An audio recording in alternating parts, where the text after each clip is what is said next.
Good day, everyone, here on Holy Thursday, the fruits of my meditation. I'm here once again in my garage, although I don't have my garage door closed today because it's not as windy as it was yesterday. And I'm here with you in my clericals. I'm all dressed up, and I'll get to the reason why I'm like this in a few moments. But today's fruits, usually on Holy Thursday, my fruit of my meditation is mostly concerning the washing of the feet. But this year, it's not, more or less because of the subject of the meditation. You know, the meditation this time was really focusing around the Passover, the Last Supper with Jesus and his disciples. And one thing that I found really interesting in today's meditation is how much thought and care the disciples went into the Passover. And that really shook me, because it really reminded me of the last time I assisted at a public mass. I didn't know that was going to be the last time in many weeks that I would assist at a public mass. I didn't know that at the time. And I think back then, what was I thinking? What was I thinking about? And unfortunately, I wasn't really focusing on Christ. You know, and if someone had told me that was going to be your last public mass, I probably would have focused on Christ and him coming into this world through the priesthood and through the elements of bread and wine. He comes to us soul and divinity in the Eucharist. But instead, the last time I assisted at a public mass, I was too worried about my homily. I was too worried about, are we going to shake hands or not when I meted people in the door? I was concerned about all these things that really are unimportant. And here I am now on Holy Thursday thinking I should have paid more attention to stuff that was important the last time I assisted at a public mass. The fruit of that comes out of that, is we should be living every day in that newness in Christ, that connection with Christ. And that's so hard to do when we consume ourselves with stuff that is ultimately unimportant. You know, we talk about social distancing, and I've also said that we talk about social distracting, but maybe we should have some mental distancing from all these whirlwinds and everything else, and just distance ourselves mentally from all this that's going on and come to Christ, who is important, who gives us new life here on Holy Thursday, where we commemorate the priesthood, this servanthood, this ministerial priesthood that allows us to interact, allows us to be one with our Redeemer. The second thing of the second fruit that I got from today's meditation is nothing really to do with Holy Thursday in a sense. This is why I'm in my clericals. I had a blessed opportunity to bury someone today, a graveside liturgy. And the profound sadness that was there was palpable. Like you could cut it with a knife. I know that's such a cliche.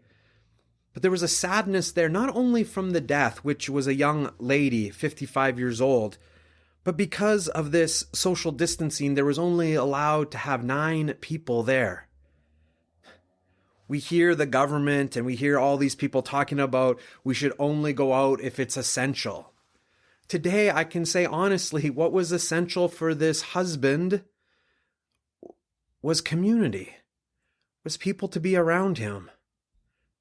My father died not too long ago, and I was just thinking today, how about if my dad died during this time?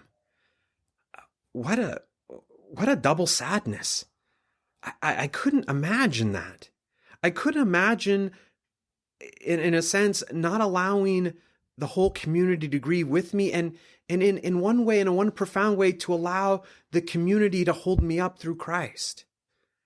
These are trying times, and I think sometimes we are cavalier about what we say to other people. Oh, it's only for a short time. don't worry about it's going to end, or stiff upper lip, or only go out if it's essential. And on top of that, we have the gall sometimes to tell other people what is essential. Now, this is not a commentary. I want to make this quite clear on the quarantine or self-isolation or anything else like this. But I want, I guess, you, the listener, to be aware that this quarantine, in a lot of ways, is a huge struggle for some people, for a lot of people. I had the privileged opportunity to be there, to be with this family, but they needed Christ, which was brought into that liturgy.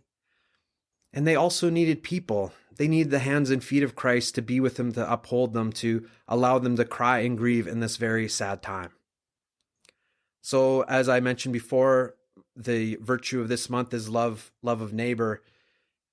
And for me, that really meant to be present to them and people that are grieving, and to have that soft heart in this difficult time for people that are really going through some tough times.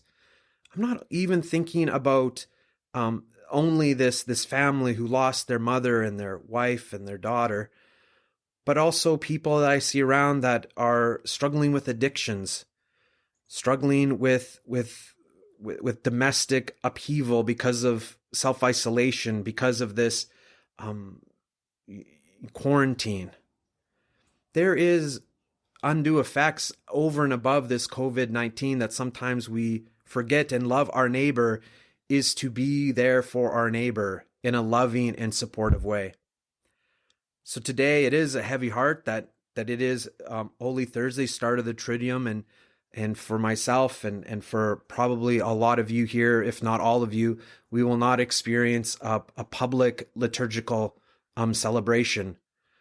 But just to know that my prayers are with you, that I pray for all my listeners, everyone, every day, and hopefully that today Jesus gives you the grace and gives you the ability to live out these last few days of Lent, this Triduum, in patience, in prayer, and in perseverance. Prayer after meditation. I thank you, my God, for the good resolutions, affections, and inspirations that you have communicated to me in this meditation.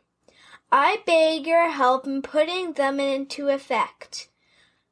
My Immaculate Mother, Saint Joseph, my Father, and Lord, my guardian angel, intercede for me.